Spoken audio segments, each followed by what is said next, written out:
기도하시겠습니다. 소신 하나님 아버지, 오늘도 저희들 깊은 잠에서 깨워주시고 하루의 첫 시간 주님 전에 나와서 말씀을 묵상할 수 있도록 인도해 주신 것을 감사합니다. 주님, 오늘 말씀을 통해서 주님의 음성을 듣고 오늘 하루도 이 말씀 붙잡고 살아가는 저희들 되게 하여 주시옵소서. 예수님의 이름으로 기도했습니다. 아멘. 할렐루야.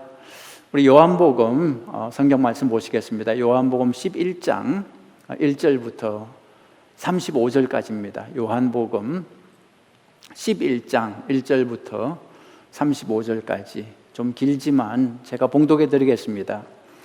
어떤 병자가 있으니 이는 마리아와 그 자매 마르다의 마을 베다니에 사는 나사로라. 이 마리아는 죽게 붓고 머리털로 주의 발을 닦던 자요, 병든 나사로는 그의 오라버니더라.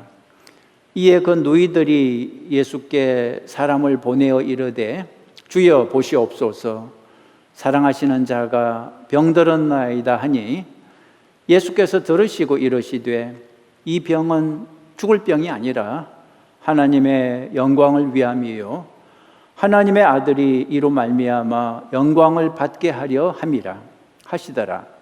예수께서 본래 마르다와 그 동생과 나사로를 사랑하시더니 나사로가 병들었다 함을 들으시고 그 계시던 곳에 이틀을 더 유하시고 그 후에 제자들에게 이르시되 유대로 다시 가자 하시니 제자들이 말하되 랍비여, 방금도 유대인들이 돌로 치려하였는데 또 거리로 가시려 하나이까?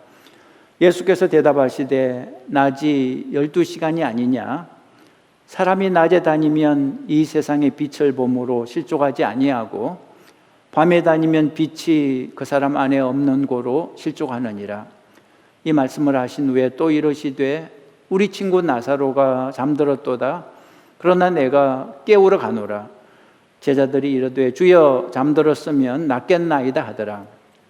예수는 그의 죽음을 가리켜 말씀하신 것이나 그들은 잠들어 쉬는 것을 가리켜 말씀하심인 줄 생각하는지라. 이에 예수께서 밝히 이르시되 나사로가 죽었느니라. 내가 거기에 있지 아니한 것을 너희를 위하여 기뻐하노니 이는 너희로 믿게 하려 함이라. 그러나 그에게로 가자 하시니 디두모라고도 하는 도마가 다른 제자들에게 말하되 우리도 주와 함께 죽으러 가자 하니라. 예수께서 와서 보시니 나사로가 무덤에 있은지 이미 나흘이라. 베다니는 예루살렘에서 가깝기가 한 오리쯤 되매 많은 유대인이 마르다와 마리아에게 그 오라비의 일로 위문하러 왔더니 마르다는 예수께서 오신다는 말을 듣고 곧 나가 맞이하되 마리아는 집에 앉았더라. 마르다가 예수께 여짜오되 주께서 여기 계셨더라면 내 오라버니가 죽지 아니하였겠나이다. 그러나 나는 이제라도 주께서 무엇이든지 하나님께 구하시는 것을 하나님이 주실 줄을 아나이다. 예수께서 이르시되 내 오라비가 다시 살아나리라. 마르다가 이르되 마지막 날 부활 때에는 다시 살아날 줄을 내가 아나이다. 예수께서 이르시되 나는 부활이요 생명이니 나를 믿는 자는 죽어도 살겠고 무릇 살아서 나를 믿는 자는 영원히 죽지 아니하리니 이것을 내가 믿느냐? 이르되 주여 그러하외다. 주는 그리스도시요 세상에 오시는 하나님의 아들이신 줄 내가 믿나이다. 이 말을 하고 돌아가서 가만히 그 자매 마리아를 불러 말하되 선생님이 오셔서 너를 부르신다 하니 마리아가 이 말을 듣고 급히 일어나 예수께 나아가매 예수는 아직 마을로 들어오지 아니하시고 마르다가 맞이했던 곳에 그대로 계시더라. 마리아와 함께 집에 있어 위로하던 유대인들은 그가 급히 일어나 나가는 것을 보고 곡하러 무덤에 가는 줄로 생각하고 따라가더니 마리아가 예수 계신 곳에 가서 배웁고 그 발 앞에 엎드려 이르되 주께서 여기 계셨더라면 내 오라버니가 죽지 아니하였겠나이다 하더라. 예수께서 그가 우는 것과 또 함께 온 유대인들이 우는 것을 보시고 심령에 비통히 여기시고 불쌍히 여기사 이르시되 그를 어디 두었느냐 이르되 주여 와서 보옵소서 하니 예수께서 눈물을 흘리시더라. 아멘. 내용을 좀 말씀드리겠습니다. 오늘 성경은 너무나 유명한 사건을 다루고 있습니다. 교회를 다니지 않는 사람도 다 아는 사건이죠. 나사로가 병들어 죽었는데 예수님이 죽은 나사로를 다시 살리시는 내용입니다. 자, 하나님을 한번 찾아보죠. 오늘 성경에서 하나님은 어떤 분인지 내가 만난 하나님 한번 찾아보죠. 자, 첫 번째, 저는 눈물을 흘리시는 하나님 이렇게 적어봤습니다. 눈물을 흘리시는 하나님. 35절에 그렇게 나오죠. 예수께서 눈물을 흘리시더라 그랬습니다. 이 35절이 우리말 성경에는 그냥 세 단어로 되어 있습니다. 예수께서 눈물을 흘리시더라. 근데 영어 성경에는 딱 두 단어죠. Jesus wept 그렇게 되어 있습니다. 헬라어는 더 짧게 되어 있습니다. 에다 크리션 한 단어입니다. 에다 크리션 눈물이 왈칵 쏟아졌다는 뜻이죠. 잔잔한 눈물이 아니라 막 속에서 복받쳐 올라오는 강한 눈물을 말합니다. 예수님이 눈물을 흘리시는 이 장면에서 우리는 두 가지 사실을 알 수 있습니다. 자, 첫 번째, 빈간 채워보시죠. 하나님도 이것이 있다는 것을 알 수 있습니다. 뭐죠? 하나님도 감정이 있다는 것입니다. 눈물은 감정의 표시죠. 눈물을 흘린다는 것은 슬픈 감정이 있다는 뜻입니다. 많은 사람들이 하나님을 오해합니다. 하나님은 감정이 없을 것이라고 오해합니다. 그런데 그렇지 않다는 것을 오늘 성경에서 알 수 있는 거죠. 하나님도 감정이 있습니다. 사실 우리 인간의 감정이 어디에서 왔겠습니까? 하나님으로부터 온 것입니다. 인간은 하나님의 형상을 따라 창조됐죠. 인간이 하나님을 닮았다는 뜻입니다. 하나님의 감정을 가지고 계신 것처럼 우리 인간도 감정을 가지고 있는 것입니다. 하나님이 눈물을 흘리시는 것처럼 우리 인간도 눈물을 흘리는 것입니다. 그렇다면 하나님도 웃으실까요? 당연히 웃습니다. 우리 인간을 웃게 만드신 하나님이 안 웃으실 리가 있겠습니까? 그림 한번 보시겠습니다. 예수님이 크게 웃으시는 그림인데 참 보기가 좋죠. 이 그림은 물론 상상해서 그린 거지만 사실에 기초한 것입니다. 예수님은 분명 웃으시는 분이십니다. 하나님도 우리 인간처럼 희노애락, 감정을 가지고 있습니다. 자, 두 번째로 예수님의 눈물에서 알 수 있는 것은 예수님이 나사로를 특별히 이거 하셨다는 사실입니다. 예수님의 눈물에서 알 수 있는 것, 예수님이 나사로를 특별히 사랑하셨다는 사실을 알 수 있습니다. 5절을 보시겠습니까? 5절. 예수께서 본래 마르다와 그 동생과 나사로를 사랑하시더니 예수님은 나사로, 마르다, 마리아 이 형제들을 사랑했습니다. 3절에도 사랑하셨다는 표현이 나오죠. 3절 보시겠습니까? 이에 그 누이들이 예수께 사람을 보내어 이르되 주여 보시옵소서 사랑하시는 자가 병들었나이다. 나사로가 병들었다는 말을 사랑하시는 자가 병들었다 이렇게 표현을 했습니다. 예수님이 나사로 가족을 사랑한 것은 그 당시 베다니 마을 사람들이 다 아는 사실이었습니다. 그리고 나중에 예수님이 죽은 나사로의 무덤 앞에서 눈물을 흘리시는 것을 본 사람들이 또 이렇게 말을 해요. 36절 한번 보시죠. 36절. 이에 유대인들이 말하되 보라 그를 얼마나 사랑하셨는가 하며, 도대체 얼마나 나사로를 사랑하셨기에 저렇게 눈물까지 흘리나 이렇게 말을 한 거죠. 예수님이 이 나사로 가족들과 가깝게 지낸 데는 이유가 있습니다. 이 나사로의 가정에 대해서 좀 말씀을 드리겠습니다. 나사로의 부모님에 대한 기록은 성경에 없습니다. 아마도 일찍 돌아가신 것 같아요. 나사로, 마르다, 마리아 3남매만 살고 있었습니다. 생활 형편은 부모로부터 물려받은 재산이 있었는지 여유가 좀 있었던 것 같습니다. 뭘 보고 알 수 있냐 하면 오늘 성경 2절에 나오듯이 이 집의 막내 마리아가 값비싼 향유 옥합을 깨뜨려 예수님의 발을 씻겨드린 그런 사건이 있었습니다. 마리아가 깨뜨린 향유 옥합은 요즘 돈으로 10,000불 이상 하는 아주 비싼 가격이었습니다. 10,000불짜리 물건을 가지고 있었다는 것은 경제적으로 여유가 있다는 뜻이 되겠죠. 그리고 이 남매들은 예수님을 구원자로 철저하게 믿고 따랐습니다. 이러한 이유로 예수님은 이 가정을 편하게 출입하셨던 것 같습니다. 우리가 잘 아는 바와 같이 예수님은 머리 둘 곳이 없었다 그런 말을 하셨죠. 집이 없었다는 뜻입니다. 갈릴리는 예수님 고향이니까 고향에는 그래도 쉴만한 곳이 있었겠지만 예수님이 마지막 3년 주로 활동한 예루살렘 근처에는 딱히 쉴만한 거처가 없었습니다. 그래서 예수님은 자신을 가리켜 인자는 머리 둘 곳이 없다고 말씀하셨던 거죠. 그런 예수님께 나사로의 집은 쉴만한 안식처가 되었을 것입니다. 예수님의 마지막 3년 공생에는 참 피곤했습니다. 수많은 병자들을 치료해 주셨고 또 유대 종교 지도자들은 매일 예수님을 죽이려고 노리고 감시했죠. 그리고 악한 마귀 사탄은 영적으로 계속 예수님을 공격했습니다. 예수님은 육을 가지고 계셨기 때문에 그 몸과 마음이 얼마나 피곤하셨겠습니까? 그렇게 피곤할 때 예수님은 예루살렘에서 멀지 않은 베다니 마을 나사로의 집을 방문하셨을 것입니다. 나사로의 집은 항상 문이 열려 있었습니다. 예수님이 쉴 수 있는 아담한 침실도 준비되어 있었을 것입니다.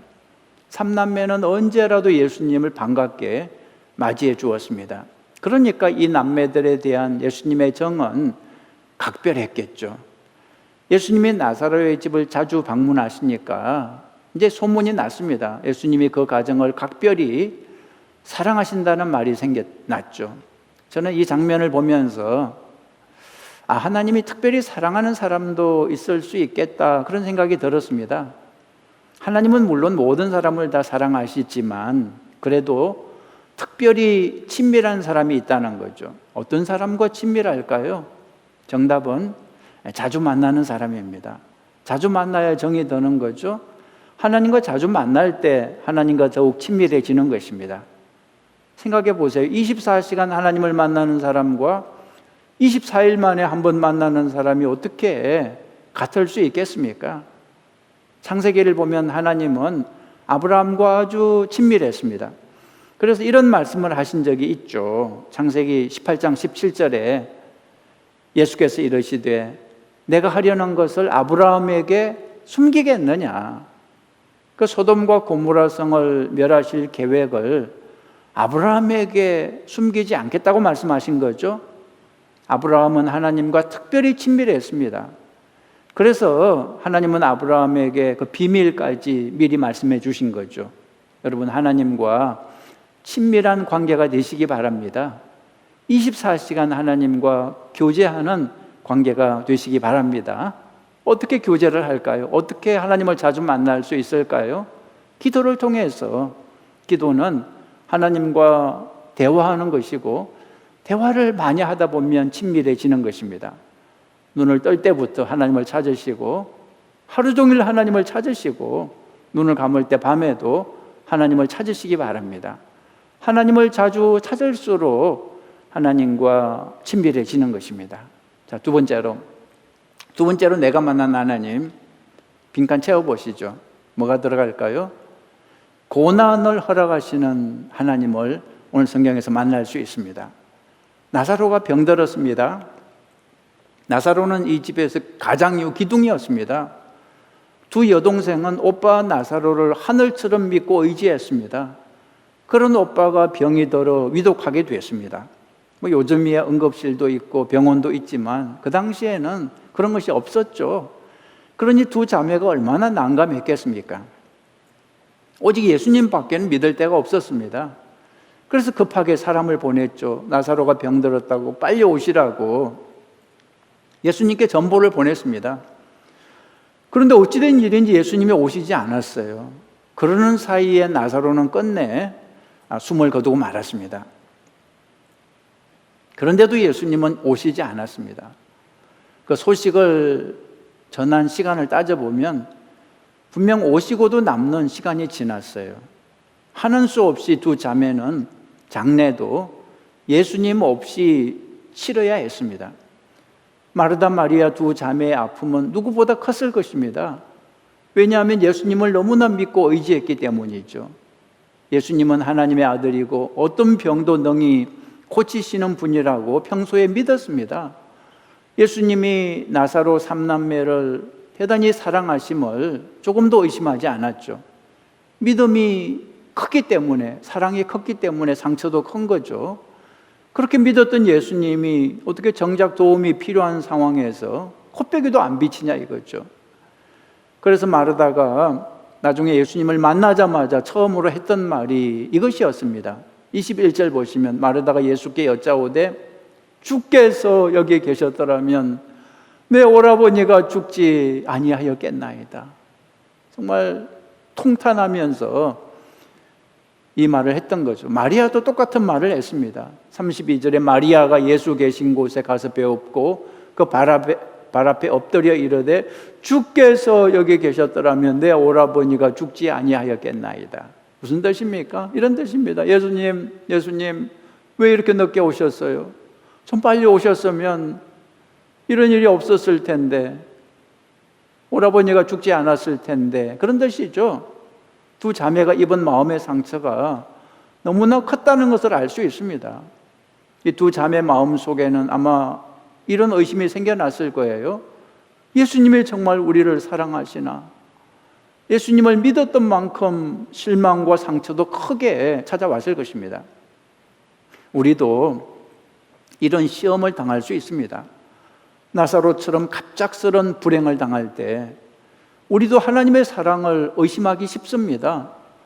내가 예수님을 위해서 충성을 바쳤는데 어떻게 이러실 수가 있지? 하나님의 나를 사랑하시는데 어떻게 이러실 수가 있지? 하면서 하나님을 의심하게 되는 것입니다. 아니, 하나님의 나를 사랑하신다면 이 모든 어려움에서 지켜주셔야지 왜 나에게 이런 비극이 생기게 하냐 이거죠. 우리는 나사로의 죽음을 보면서 깨달아야 됩니다. 하나님이 사랑하는 사람도 병에 걸릴 수 있다는 것입니다. 하나님이 사랑하는 사람도 고난을 당할 수 있다는 것입니다. 하나님은 우리를 사랑하시지만 우리에게 고난을 허락하기도 하십니다. 왜 그럴까요? 왜 우리를 사랑한다면서 우리에게 고난을 허락하시는 걸까요? 거기에는 비밀이 있습니다. 우리가 알 수 없는 비밀이 있습니다. 하나님의 뜻이 있습니다. 여러분, 정답은 나중에 하늘에 가서 직접 물어보세요. 하나님 왜 나에게 그런 일을 허락하셨냐고. 그렇지만 오늘 성경에서 대강 힌트를 찾을 수 있습니다. 여러분 4절을 한번 보시면 예수님은 나사로의 위독을 알리는 사람에게 이렇게 말씀하셨어요. 4절 보시면 예수께서 들으시고 이르시되 이 병은 죽을 병이 아니라 하나님의 영광을 위함이요 하나님의 아들이 이로 말미암아 영광을 받게 하려 함이라. 쉽게 말하면 걱정하지 마라. 죽음으로 끝나지 않는다. 이 일로 하나님이 특별히 계획하시는 게 있다. 하나님이 영광을 받으실 거야. 염려하지 마라. 이런 뜻입니다. 나사로의 병과 죽음 뒤에는 하나님의 깊은 뜻이 숨어 있다는 거죠. 그렇다면 우리의 고난 뒤에도 하나님의 깊은 뜻이 숨어 있지 않겠습니까? 여러분, 지금 혹시 고난 당하고 계신 분들은 오늘 말씀을 통해서 하나님의 음성을 들으시기 바랍니다. 이 고난은 죽고 망할 고난이 아니다. 선한 목적이 있다. 너의 고난을 통해서 하나님이 영광을 받으신다. 이렇게 말씀하시는 거죠. 여러분, 아무리 고난을 당해도 하나님을 의심하지 마십시오. 하나님이 나사로를 사랑하지 않아서 나사로가 병에 걸리고 죽은 게 아닙니다. 나사로를 다시 살려서 하나님이 어떤 분인지 보여주기 위해서 나사로를 죽게 하신 거죠. 그러니까 나사로는 그 고난을 통해서 하나님께 쓰임을 받은 것입니다. 하나님의 영광을 위해서 고난을 당한 거죠. 여러분, 잊지 마십시오. 나의 고난을 통해서 하나님께 쓰임 받을 수 있는 것입니다. 고난은 저주가 아니라 사명이 될 수 있는 것입니다. 여러분, 고난을 통해서 하나님께 영광을 돌리시기 바랍니다. 욥이 그렇게 하지 않았습니까? 욥은 자기 개인의 고난을 통해서 하나님께 영광을 돌렸습니다. 여러분도 고난을 통해서 하나님께 영광을 돌리는 사명자가 되시기 바랍니다. 시간이 많이 가서 오늘은 여기까지만 하겠습니다. 기도 제목 드리겠습니다. 첫 번째 기도 제목은 현장 예배를 위해서 기도하시기 바랍니다. 7월 5일 이번 주일입니다. 내일 모레 현장 예배 위해서 물론 교회 오시는 분도 있고 또 못 오시는 분도 있겠지만 서로를 판단하지 말고 안전한 예배가 될 수 있도록 온라인으로 예배 드리시는 분들도 은혜 받고 또 교회에 와서 현장 예배를 드리시는 분도 큰 은혜를 받을 수 있도록 기도해 주시기 바랍니다. 두 번째로 코로나 질병에도 불구하고 우리의 믿음과 사랑이 흔들리지 않도록 기도하시기 바랍니다. 이 코로나 때문에 기도가 죽고 예배가 죽고 믿음이 죽어서는 안 될 것입니다. 우리의 믿음과 소망과 사랑이 더욱더 불타오르도록 그래 기도하시기 바랍니다. 마지막으로 이 코로나를 물리치기 위해서 애쓰는 분들을 위해서 기도하십시오. 의료진들, 우리 교인들 가운데도 의료진들이 있는데 그분들 위해서 기도해 주시고 또 공직자들에게 지혜를 주시고 힘과 능력을 더하여 주시옵소서. 그렇게 기도하시기 바랍니다. 우리 같이 기도하겠습니다.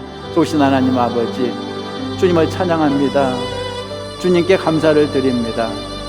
이번 7월 5일 내일 모레 이제 주님 전에서 현장 예배를 다시 시작할 수 있도록 허락해 주신 것을 감사합니다. 아직도 이 미국 땅에 코로나 바이러스가 퍼지고 있습니다. 하나님, 이제 막아주시고 하나님 이 땅을 치유하여 주시옵소서. 하나님, 온 세계가 이 코로나 바이러스를 통해서 회개하고 하나님께 돌아오는 기회가 되게 하여 주시옵소서. 하나님, 이번 주일 교회에서 예배 드릴 때 하나님 은혜를 내려 주시옵소서. 안전하게 힘을 앞에서 마음을 다하고 힘을 다해서 예배를 회복하는 시간이 되게 하여 주시옵소서. 또 여러 가지 사정으로 온라인으로 예배하는 교우들도 기억해 주시고 어디에 있든지 간에 동일한 은혜와 복을 허락하여 주시옵소서. 하나님 아버지, 나사로를 살리신 주님, 우리에게 고난이 있지만 이 고난 때문에 낙심하거나 절망하지 않도록 붙잡아 주시옵소서. 하나님의 선한 뜻이 있는 줄 믿습니다. 합력하여 선을 이루어 주실 줄 믿습니다. 어떤 고난 속에서도, 어떤 슬픔 속에서도 하나님을 의심하지 않고 하나님께 영광을 올려드리는 사명자들이 다 되게 하여 주시옵소서.